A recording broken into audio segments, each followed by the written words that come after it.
Cold does not kill from above, it kills from below, not with roaring storms or cinematic blizzards, quietly, patiently, starting from the frozen ground beneath your feet.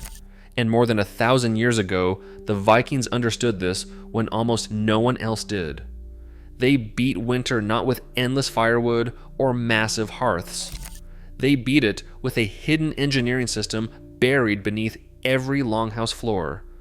A system so effective that modern homes still struggle to match it. This is the story of what they built underfoot, why it worked, and why we stopped doing it. The threat nobody talks about. When we talk about insulation today, we talk about roofs packed with fiberglass, walls stuffed with foam, windows sealed against drafts. We obsess over the parts of the house we can see. But physics tells a different story. In cold climates, as much as 70% of heat loss does not come from the roof or walls, it comes from the ground. Modern concrete slabs and tiled surfaces are perfect cold sinks. They collect moisture, hold winter chill, and drain heat from the body every time someone stands or sleeps on them. The Vikings lived with the consequences of getting this wrong. Sleeping on damp earth meant waking up weaker every morning. Sick children, exhausted adults, settlements that could not survive long winters, so they aimed at the root of the problem and attacked the ground itself. The system they built. The Viking longhouse floor was not a single material. It was a layered system, each component solving a specific problem. It started with elevation. A Viking longhouse never sat directly on frozen ground. The floor was raised 10 to 40 centimeters above the soil, just enough to sever the conductive bridge between earth and living space. When you break that contact, even by a hand's width, cold can no longer travel directly into the structure, and capillary moisture is cut off entirely. Below the floor came gravel. Loose, porous, naturally draining.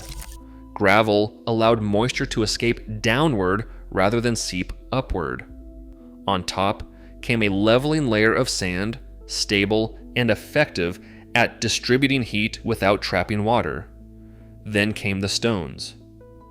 The Vikings selected granite and gabbro with unusually high thermal capacity. These stones absorbed heat slowly from the hearth fire during the day and released it evenly through the night. The longhouse floor became a primitive thermal battery, charging while the fire burned, discharging gently while the family slept. Archaeology confirms this was deliberate. At Borgund in Norway, excavated stones showed clear signs of thermal shock from repeated heating and cooling. At Hedeby in Denmark, foundation stones were permanently stained deep red, the classic marker of long-term heat exposure.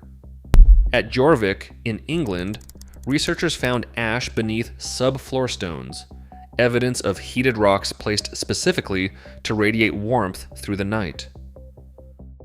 Above the stone and sand came organic fiber.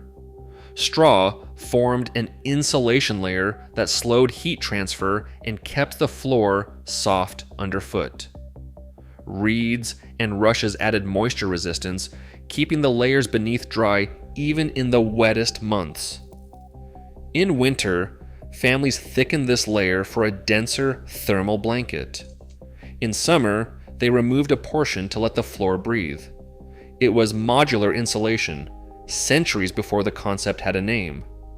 The final layer was thin wooden planks. Not thick airtight boarding, but thin, flexible, breathable planking. Moist air could rise through the planks and escape rather than pool beneath them, keeping the organic layers dry and resistant to rot. The whole system working together.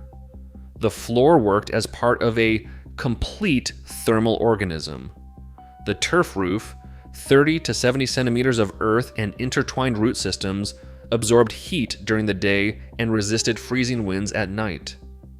The walls, built from slow-grown pine and spruce, held warmth in place, and the layered floor completed the circuit. The hearth heated the stones. The stones heated the floor. The floor released warmth into the lower air. The turf roof trapped that warm air and prevented it from escaping into the winter night. Even after the fire burned out at midnight, the house remained warm enough for the family to sleep in comfort.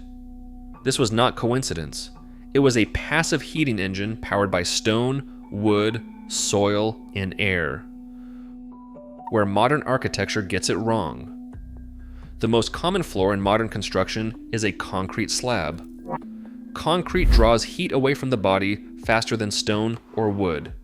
It cannot breathe, it traps moisture, and that moisture breeds mold. In cold climates, this is a fundamental design mistake.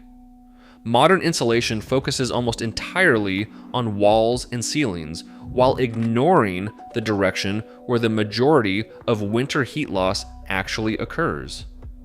The Vikings treated the ground as the primary threat. We treat it as an afterthought. What kept Viking families alive was not technology or abundant resources. It was the ability to see danger where others saw none, and to solve it with patience and a deep understanding of how nature actually behaves. Their floors, those humble layers of gravel, straw, and wood, prove that the most effective solutions are often the ones humanity figured out long before blueprints existed. The ground beneath a Viking longhouse was not a foundation, it was a machine. 1,000 years later, the physics has not changed by a single variable.